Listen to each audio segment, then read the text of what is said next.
আগামী বছরে বিধানসভা নির্বাচনকে সামনে রেখে ইতিমধ্যেই রাজ্য রাজনীতিতে চড়তে শুরু করেছে পারদ। সেই আবহে আসানসোলে বিজেপি শক্তি প্রদর্শন ও রাজনৈতিক বার্তা দিতে হাজির হন দলের স্টার প্রচারক হিন্দি ও বাংলা চলচ্চিত্রের জনপ্রিয় অভিনেতা মিঠুন চক্রবর্তী। আসানসোল বিধানসভা এলাকায় আয়োজিত এক জনসভায় মিঠুন চক্রবর্তীর উপস্থিতি ঘিরে ব্যাপক উৎসাহ দেখা যায় বিজেপি কর্মী সমর্থকদের মধ্যে।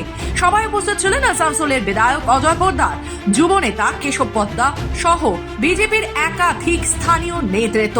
জনসভায় বক্তব্য রাখতে গিয়ে মিঠুন সরাসরি আক্রমণ সাধান রাজ্যের শাসক দল তৃণমূল কংগ্রেসের বিরুদ্ধে। বিশেষ করে তৃণমূলের লক্ষ্মীর ভান্ডার প্রকল্প নিয়ে বিস্ফোরক মন্তব্য করেন বিজেপি নেতা মিঠুন চক্রবর্তী। কিছুদিন আগে আমি বহরমপুর গেছিলাম, আমার সামনে একটা টোটোওয়ালা এসে দাঁড়ালো। বলে, কিরে কেমন আছিস, ভালো আছিস? আর দাঁড়া ভালো। বলে, কি হলো? 1000 টাকা করে লক্ষ্মীর ভান্ডার পাচ্ছিস? বলে, পাচ্ছি। একবার যদি লিমিটটা ক্রস করি পুলিশ 1000 টাকার ট্রেনে নেয়, সেইটাই ফেরত দেয় আমাদের বাড়ি। পাশাপাশি বাংলাদেশের ইস্যু টেনে হিন্দুত্ববাদে শান দেন বিজেপি নেতা মিঠুন চক্রবর্তী। হিন্দু ব্রাহ্মণদের ওখান থেকে তাড়িয়ে দেওয়া হয়েছে, ওখান থেকে তাড়িয়ে দেওয়া হয়েছে। কাল যদি সেই ঘটনা আমাদের সাথে হয় তাহলে আমরা কোথায় যাব?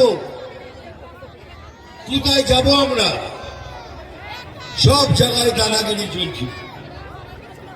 এই জন্যই বলছি, আবার বলছি, সবাই একসাথে হয়ে লড়বেন, একটা ভোটও যেন ওদিকে না পড়ে। আমি এখানে দীপ্তনেতাকে বলছি, আমাদের প্রেসিডেন্টকে ভালো করে লড়ুন, আমরা 7টা থেকে 7টা সিটই পাবো। সব মিলিয়ে বিধানসভা নির্বাচন যত এগিয়ে আসছে বঙ্গ রাজনীতির উত্তাপ যেন ততই বাড়ছে। আসানসোল থেকে রাহুল পাসওয়ানের রিপোর্ট, খবর বাংলা।